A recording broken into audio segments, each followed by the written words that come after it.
Sabe uma coisa que me deixa muito, eu não sei se você já percebeu, eu sou quase 10 anos mais velha que você tá com 32, né? Eu vou fazer 40.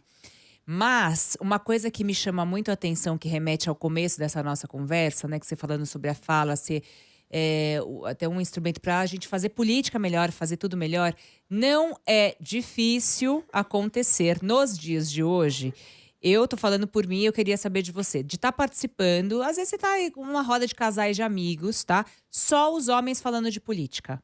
As mulheres quietas, amigas, tá? Sei lá, 20, uma mesa de 20 pessoas, 10 casais. Os homens falando de política e as mulheres quietas. Ou aí começa a falar da bolsa, começa a falar. Isso eu tô falando de uma coisa que eu vivo, tá? E aí a gente vai falar, e aí não fico quieta, né, minha amiga? Aqui essa pessoa encontrando a sua alma gêmea aqui na entrevista, né? A realidade é uma só. Comunicóloga, como que vai ficar quieta? Aí a pessoa começa a falar, não faz muito tempo, a gente conversando, veio um corte de um amigo. Eu falei, o que tá acontecendo aqui? Você tá de brincadeira comigo. É inconsciente esse corte, isso que você tá trazendo. Seja do amigo, do marido, do colega, do sei lá de quem, do pai. É tão forte a cultura que a gente precisa, infelizmente, nos dias de hoje, uma dose extra de sangue frio para conseguir perceber o que está acontecendo e falar, não, peraí, você não vai fazer eu parar de falar, você está passando ridículo. Mas e aí para você ter essa serenidade e não cair naquilo que você falou lá atrás, de entrar no jogo, de entrar naquela armadilha, de se confundir com o que sempre aconteceu a vida inteira, de querer falar que você é a louca, que você é a que fala muito alto, de que você é cheia de opinião. Porque geralmente a gente é assim, né, Maitê? Olha, é curioso como isso acontece numa esfera da mesa do bar, que é o exemplo que você trouxe, Petra, e já aconteceu comigo também. E é curioso como isso acontece na sala de reunião, né? É curioso como isso acontece como eu disse, no Senado. É curioso como isso acontece em todas as esferas, né? Públicas, privadas, políticas, domésticas. E obviamente, né, sem dar muitos spoilers, mas no livro a gente aborda bastante disso, até mesmo no prefácio, e o porquê disso acontecer. Mas eu acho que mais do que o porquê isso acontece, eu gostaria de oferecer antídotos, porque assim a gente consegue retomar a nossa narrativa. Então, quando isso acontece comigo, e é uma dica que eu dou para muitas alunas, e elas falam, Maitê, dá certo mesmo. Tá numa reunião de Zoom, você tá fazendo uma apresentação, tá? Muitas vezes hoje trabalho remoto, então você tá lá apresentando e uma pessoa te interrompe, né? Seja muitas vezes do gênero masculino, que eu continuo falando, eu finjo que eu não ouvi, ao ponto da pessoa achar que ela tá mutada ou que o microfone dela não funcionou. E outra dica que eu dou, quando você for apresentar um projeto, quando você for conduzir uma reunião, você já começa assim: oi, Pétria, oi todo mundo aqui da CBN. Hoje eu vou apresentar a minha proposta para o Revista CBN para o próximo trimestre. E eu gostaria de sugerir o seguinte: eu tenho um fluxo da apresentação e todas as dúvidas ou comentários que surgirem, vocês vão anotar no papel e aí no final a gente discute. E aí você consegue também controlar um pouco mais da linearidade e o fluxo do teu discurso, evitando as interrupções. Porque aí se algum maluco vier, aí você fala: legal, vamos guardar para depois, como a gente falou no começo, e aí você retoma a conversa para si.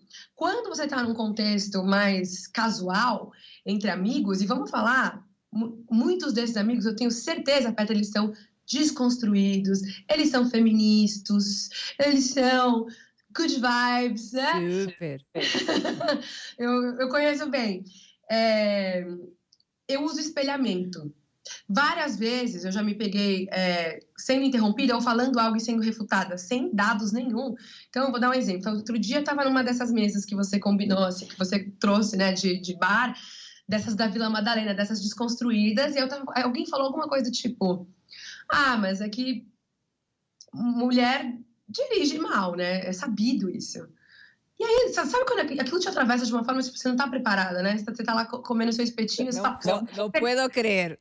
Você cospe a farofa, né? Você fala: Brasil, é sério? Aí eu falei: espelhamento, tá, galera? Anotem. É a técnica. Ou isopraxismo. Isopraxismo é um nome chique, vamos falar de espelhamento que é mais fácil. Eu falo assim: as mulheres não são boas em dirigir, você repete a afirmação do outro em um tom de pergunta. Aí a pessoa vai ter que elaborar a máxima dela. Por isso a gente tem tantas piadas. A pessoa tentou justificar falando assim, que está no imaginário coletivo. Imaginário coletivo? Tem vários dados que falam isso. Dados que falam isso? Aí, quais são os dados?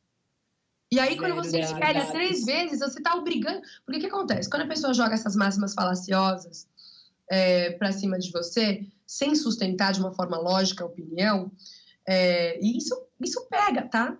Isso pega facinho. Quantos debates públicos a gente não vê uma troca de farpas que não chega a lugar nenhum e ninguém está discutindo o assunto em questão de uma forma racional?